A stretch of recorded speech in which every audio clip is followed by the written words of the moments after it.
Halo semuanya, terimalah salam kasih dalam Dhamma Sukhihotu Namo Buddhaya. Pada video kali ini kita akan membahas tentang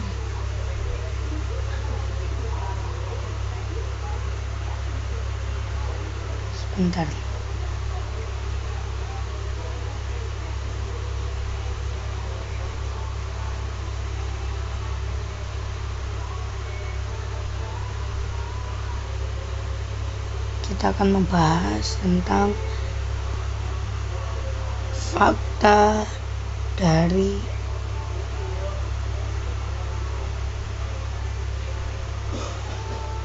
sebenarnya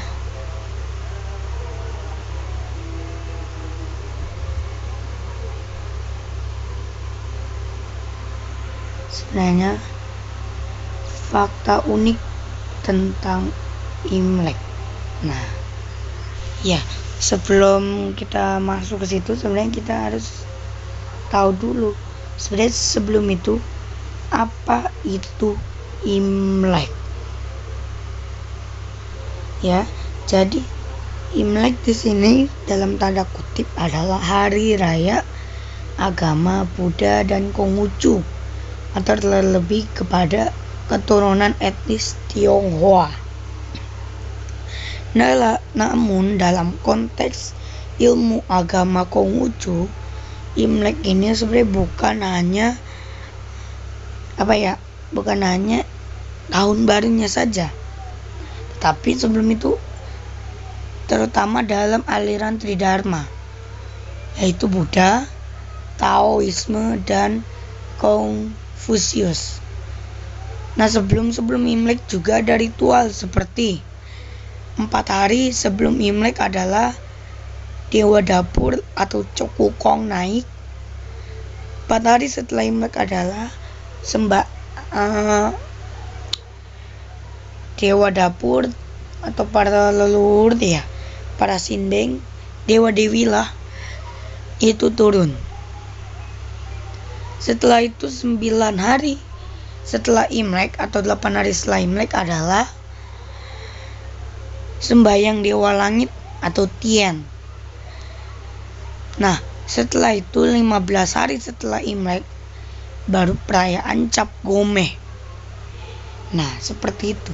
Jadi dalam Imlek ini, terutama pada agama Buddha, Tao, dan Konghucu, itu bukan hanya sekedar hari raya keagamaan saja, namun sebelum itu ada ritual khususnya. Jadi kesimpulannya adalah, apa itu Imlek? Imlek adalah sebuah ritual persembahyangan yang panjang. Nah, dikasih waktu 5 detik nih untuk tulis komen. Sebenarnya Imlek itu 15 hari atau 1 hari saja. Ayo komen ya.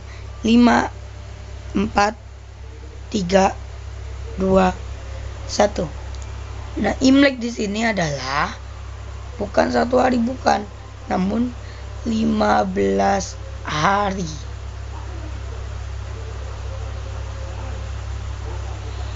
Itu dari Ceit hingga Cap Go.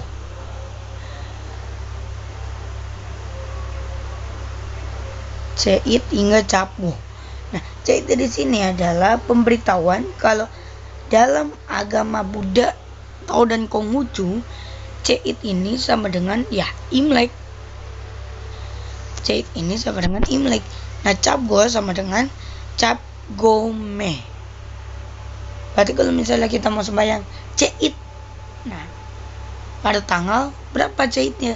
1 Februari, berarti tertuju pada Imlek. Kalau Cap Go, wah, saya mau sembahyang Cap Go. Cap Go-nya tanggal berapa? Tanggal 15. Nah, tertuju kepada Cap Gomeh. Oke? Lanjut kita ke lanjutnya. Nah, sebenarnya teman-teman bisa pernah berpikir kayak gini, kenapa kalau Imlek itu identik dengan warna merah, ya kan? Nah, ini terdapat di Karania Metasuta. Kok di Karania Metasuta? Nah, kita ini di ayat segini. Tetancani senoa sayanoa yawata sawigata mido etang sating aditya brahma metang wiharang idamahu. Seperti itu. Jadi artinya apa? Ayo kita ungkap bersama-sama. Ini mengalingi ya. Sini aja dah. Selagi berdiri, berjalan, atau duduk, atau berbaring, selagi tiada lelap, ia tekun mengembangkan kesadaran ini. Ia katakan berdiam dalam Brahma. Nah, ini ada suatu cerita fiksi, jadi ini bukan cerita legenda. Waduh ini. Nah, tadi saya menulis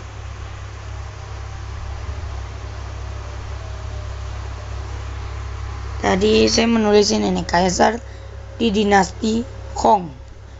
Ada seorang brahmana yang sedang pindah patah di sebuah kerajaan di dinasti Hong. Sebentar, kita masuk lagi.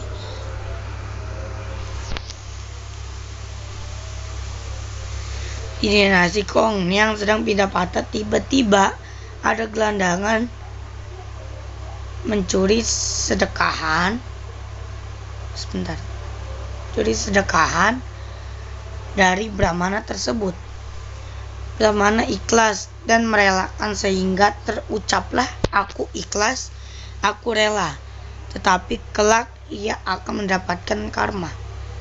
Dalam tanda kutip, brahmana itu tidak menyumpahin atau sumpah dari brahmana ini tidak. Jadi tidak nyumpahin lah, kok kata orang kampungnya, sang gelandangan. Nah, tetapi ia bilang hanya mendapatkan karma karena cinta kasih dari brahmana.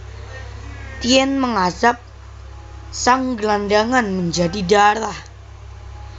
Dan Tuhan atau Tien tadi memberi mimpi kepada brahmana kalau darah berwarna merah, dan merah melambangkan keikhlasan, cinta, dan kasih. Nah, seperti itu. Jadi inti dari kenapa Imlek berwarna merah adalah melambangkan keikhlasan, cinta kasih, semangat,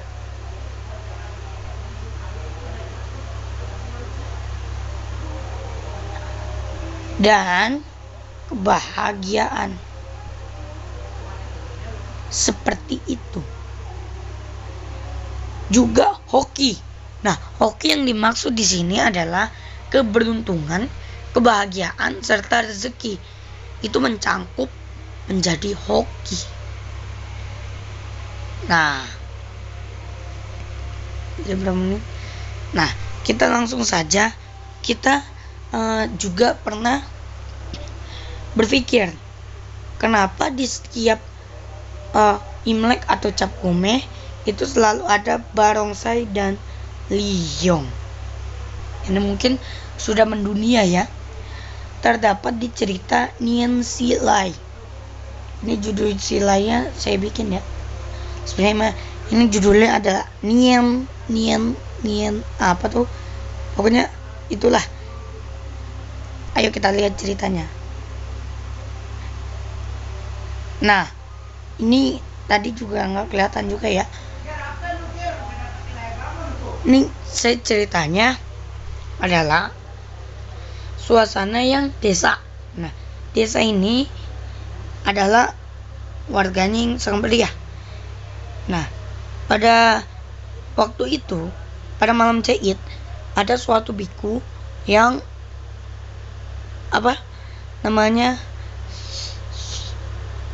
kalau orang yang mengusulkan, ada suatu biku yang mengusulkan kalau Nien takut dengan warna merah,